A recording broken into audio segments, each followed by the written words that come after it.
La luna deslumbrante asoma entre los árboles.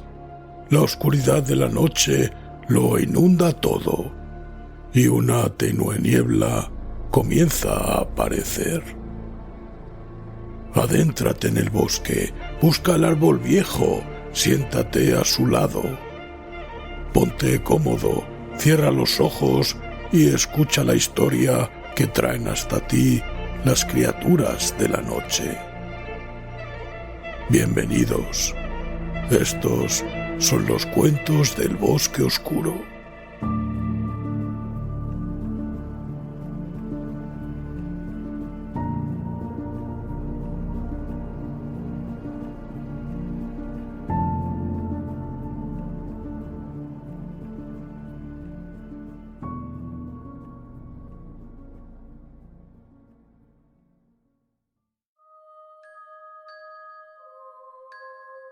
Si te gusta lo que hacemos, recuerda suscribirte. Es totalmente gratuito y estarás al tanto de la aparición de nuevos audios. Y recuerda darle a me gusta antes de que acabe el audio, que no se te olvide. Quién sabe qué horribles pesadillas nos aguardan después.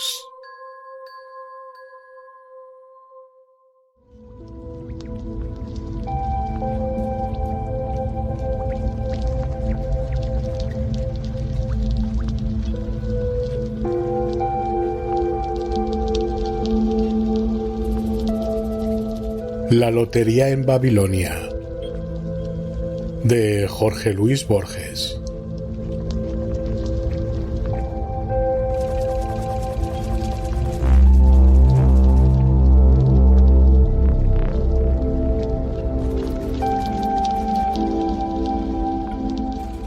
Como todos los hombres de Babilonia, he sido procónsul. Como todos, esclavo. También he conocido la omnipotencia, el oprobio, las cárceles. Miren, a mi mano derecha le falta el índice. Miren, por este desgarrón de la capa se ve en mi estómago un tatuaje bermejo. Es el segundo símbolo, Beth. Esta letra, en las noches de luna llena, me confiere poder sobre los hombres cuya marca es Gimel, pero me subordina a los de Aleph, que en las noches sin luna obedecen obediencia a los de Gimel. En el crepúsculo del alba, en un sótano, he yugulado ante una piedra negra toros sagrados. Durante un año de la luna he sido declarado invisible. Gritaba y no me respondían, robaba el pan y no me decapitaban. He conocido lo que ignoran los griegos, la incertidumbre. En una cámara de bronce, ante el pañuelo silencioso del estrangulador, la esperanza me ha sido fiel. En el río de los deleites, el pánico. Heráclides Póntico refiere con admiración que Pitágoras recordaba haber sido Pirro y antes Euforbo y antes algún otro mortal.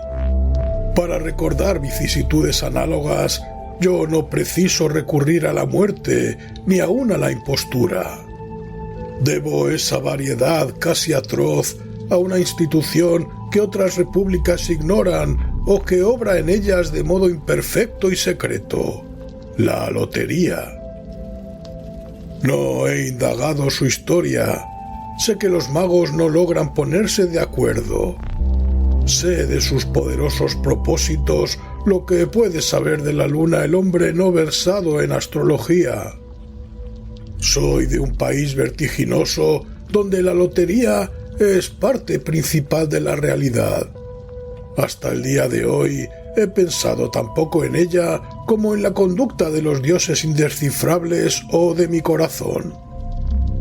Ahora, lejos de Babilonia y de sus queridas costumbres, pienso con algún asombro en la lotería y en las conjeturas blasfemas que en el crepúsculo murmuran los hombres velados. Mi padre refería que antiguamente, cuestión de siglos, de años, la lotería en Babilonia era un juego de carácter plebeyo. refería, ignoro si con verdad, que los barberos despachaban por monedas de cobre rectángulos de hueso o de pergamino adornados de símbolos. En pleno día se verificaba un sorteo. Los agraciados recibían, sin otra corroboración del azar, monedas acuñadas de plata. El procedimiento era elemental, como ven ustedes. Naturalmente, esas loterías fracasaron.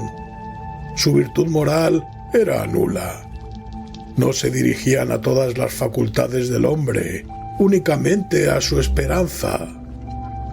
Ante la indiferencia pública, los mercaderes que fundaron esas loterías venales comenzaron a perder el dinero. Alguien ensayó una reforma, la interpolación de unas pocas suertes adversas en el censo de números favorables. Mediante esa reforma, los compradores de rectángulos numerados corrían el doble albur de ganar una suma y de pagar una multa a veces cuantiosa. Ese leve peligro, por cada 30 números favorables había un número aciago, despertó, como es natural, el interés del público. Los babilonios se entregaron al juego. El que no adquiría suertes era considerado un pusilánime, un apocado. Con el tiempo, ese desdén justificado se duplicó. Era despreciado el que no jugaba, pero también eran despreciados los perdedores que abonaban la multa. La compañía, así empezó a llamársela entonces, tuvo que velar por los ganadores, pero no podrían cobrar los premios si faltaba en las cajas el importe casi total de las multas. Entabló una demanda a los perdedores. El juez los condenó a pagar la multa original y las costas, o a unos días de cárcel. Todos optaron por la cárcel para defraudar a la compañía. De esa bravata de unos pocos nace el todo poder de la compañía, su valor eclesiástico, metafísico. Poco después, los informes de los sorteos omitieron las enumeraciones de multas y se limitaron a publicar los días de prisión que designaba cada número adverso. Ese laconismo, casi inadvertido en su tiempo, fue de importancia capital. Fue la primera aparición en la lotería de elementos no pecuniarios. El éxito fue grande. Instada por los jugadores, la compañía se vio precisada a aumentar los números adversos. Nadie ignora que el pueblo de Babilonia es muy devoto de la lógica y aun de la simetría. Era incoherente que los números faustos se computaran en redondas monedas y los infaustos en días y noches de cárcel. Algunos moralistas razonaron que la posesión de monedas no siempre determina la felicidad y que otras formas de la dicha son quizá más directas. Otra inquietud cundía en los barrios bajos. Los miembros del colegio sacerdotal multiplicaban las puestas y gozaban de todas las vicisitudes del terror y de la esperanza. Los pobres, con envidia razonable o inevitable, se sabían excluidos de ese vaivén notoriamente delicioso. El justo anhelo de que todos, pobres y ricos, participasen por igual en la lotería inspiró una indignada agitación cuya memoria no han desdibujado los años. Algunos obstinados no comprendieron o simularon no comprender que se trataba de un orden nuevo, de una etapa histórica necesaria. Un esclavo robó un billete carmesí que en el sorteo lo hizo acreedor a que le quemaran la lengua. El código fijaba esa misma pena para el que robaba un billete. Algunos babilonios argumentaban que merecía el hierro candente en su calidad de ladrón.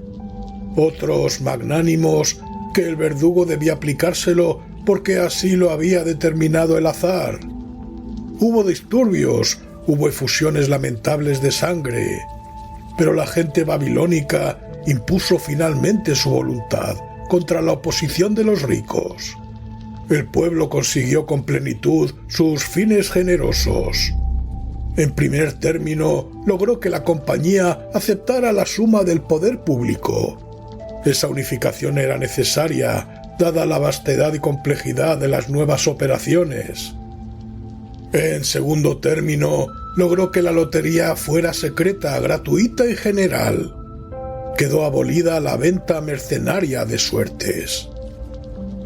Ya iniciado en los misterios de Bel, todo hombre libre automáticamente participaba en los sorteos sagrados que se efectuaban en los laberintos del dios cada 60 noches y que determinaban su destino hasta el otro ejercicio. Las consecuencias eran incalculables. Una jugada feliz podía motivar su elevación al concilio de magos, o la prisión de un enemigo, notorio o íntimo, o el encontrar en la pacífica tiniebla del cuarto la mujer que empieza a inquietarnos o que no esperábamos rever. Una jugada adversa, la mutilación, la variada infamia, la muerte. A veces, un solo hecho, el tabernario asesinado de C, la apoteosis misteriosa de B, era la solución genial de 30 o 40 sorteos. Combinar las jugadas era difícil, pero hay que recordar que los individuos de la compañía eran y son todopoderosos y astutos. En muchos casos, el conocimiento de que ciertas felicidades eran simple fábrica del azar hubiera minorado su virtud. Para eludir ese inconveniente, los agentes de la compañía usaban de las sugestiones y de la magia. Sus pasos, sus manejos eran secretos. Para indagar las íntimas esperanzas o los íntimos terrores de cada cual, disponían de astrólogos y de espías.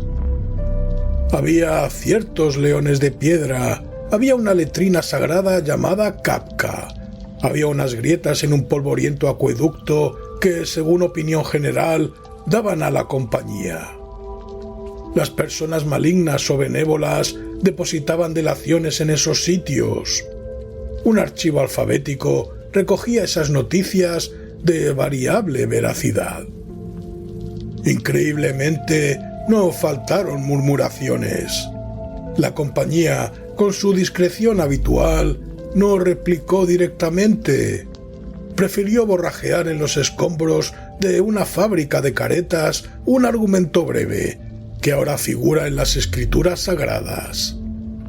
Esa pieza doctrinal observaba que la lotería es una interpolación del azar en el orden del mundo, y que aceptar errores no es contradecir el azar, es corroborarlo. Observaba asimismo que esos leones y ese recipiente sagrado, aunque no desautorizados por la compañía, que no renunciaba al derecho de consultarlos, funcionaban sin garantía oficial. Esa declaración apaciguó las inquietudes públicas. También produjo otros efectos, acaso no previstos por el autor. Modificó hondamente el espíritu y las operaciones de la compañía. Poco tiempo me queda, nos avisan que la nave está por zarpar, pero trataré de explicarlo. Por inverosímil que sea, nadie había ensayado hasta entonces una teoría general de los juegos. El babilonio es poco especulativo. Acata los dictámenes del azar, les entrega su vida, su esperanza, su terror pánico, pero no se le ocurre investigar sus leyes laberínticas, ni las esferas giratorias que lo revelan. Sin embargo, la declaración oficiosa que he mencionado inspiró muchas discusiones de carácter jurídico-matemático. De alguna de ellas nació la conjetura siguiente. Si la lotería es una intensificación del azar, una periódica infusión del caos en el cosmos, ¿no convendría que el azar interviniera en todas las etapas del sorteo y no en una sola? ¿No es irrisorio que el azar dicte la muerte de alguien y que las circunstancias de esa muerte la reserva, la publicidad, el plazo de una hora o de un siglo, no estén sujetas al azar? Esos escrúpulos tan justos provocaron al fin una considerable reforma cuyas complejidades, agravadas por un ejercicio de siglos, no entienden sino algunos especialistas, pero que intentaré resumir siquiera de modo simbólico. Imaginemos un primer sorteo que dicta la muerte de un hombre. Para su cumplimiento se procede a un otro sorteo que propone, digamos, 9 ejecutores posibles.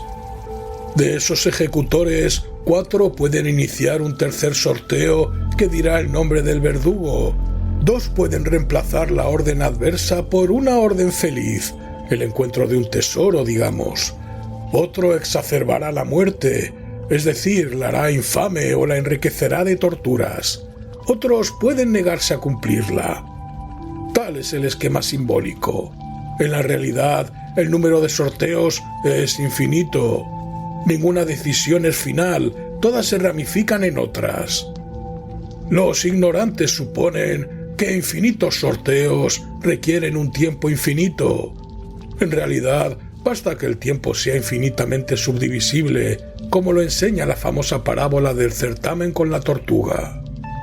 Esa infinitud condice de admirable manera con los sinuosos números del azar y con el arquetipo celestial de la lotería que adornan los platónicos. Algún eco deforme de nuestros ritos parece haber retumbado en el Tíber. Ello Lampridio, en la vida de Antonio Heliogábalo, refiere que este emperador escribía en conchas las suertes que destinaba a los convidados, de manera que uno recibía 10 libras de oro y otro 10 moscas, 10 lirones, 10 osos. Es lícito recordar que Heliogábalo se educó en el Asia Menor, entre los sacerdotes del dios epónimo. También hay sorteos impersonales de propósito indefinido. Uno decreta que se arroje a las aguas del Éufrates un zapiro de Tapróbana. Otro que desde el techo de una torre se suelte un pájaro. Otro que cada siglo se retire o se añada un gramo de arena de los innumerables que hay en la playa. Las consecuencias son, a veces, terribles. Bajo el influjo bienhechor de la compañía, nuestras costumbres están saturadas de azar. El comprador de una docena de ánforas de vino damasceno no se maravillará si una de ellas encierra un talismán o una víbora. El escribano que redacta un contrato no deja casi nunca de introducir algún dato erróneo. Yo mismo, en esta apresurada declaración, he falseado algún esplendor, alguna atrocidad.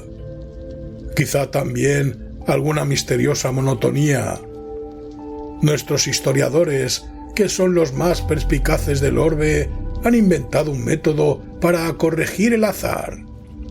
Es fama que las operaciones de ese método son en general fidedignas, aunque naturalmente no se divulgan sin alguna dosis de engaño. Por lo demás, nada tan contaminado de ficción como la historia de la compañía. Un documento paleográfico exhumado en un templo puede ser obra del sorteo de ayer o de un sorteo secular. No se publica un libro sin alguna divergencia entre cada uno de los ejemplares. Los escribas prestan juramento secreto de omitir, de interpolar, de variar. También se ejerce la mentira indirecta. La compañía, con modestia divina, elude toda publicidad. Sus agentes, como es natural, son secretos. Las órdenes que imparte continuamente, quizá incesantemente, no difieren de las que prodigan los impostores. Además, ¿quién podrá jactarse de ser un mero impostor?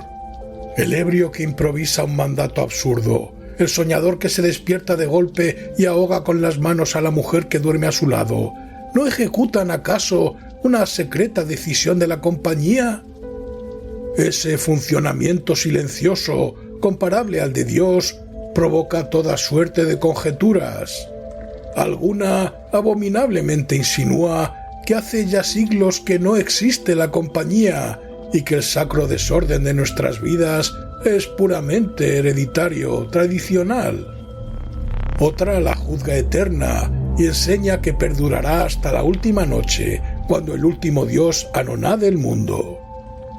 Otra declara que la compañía es omnipotente, pero que solo influye en cosas minúsculas, en el grito de un pájaro, en los matices de la herrumbre y del polvo, en los entresueños del alba. Otra, por boca de heresiarcas enmascarados, que no ha existido nunca y no existirá. Otra, no menos vil, razona que es indiferente afirmar o negar la realidad de la tenebrosa corporación, porque Babilonia no es otra cosa que un infinito juego de azares.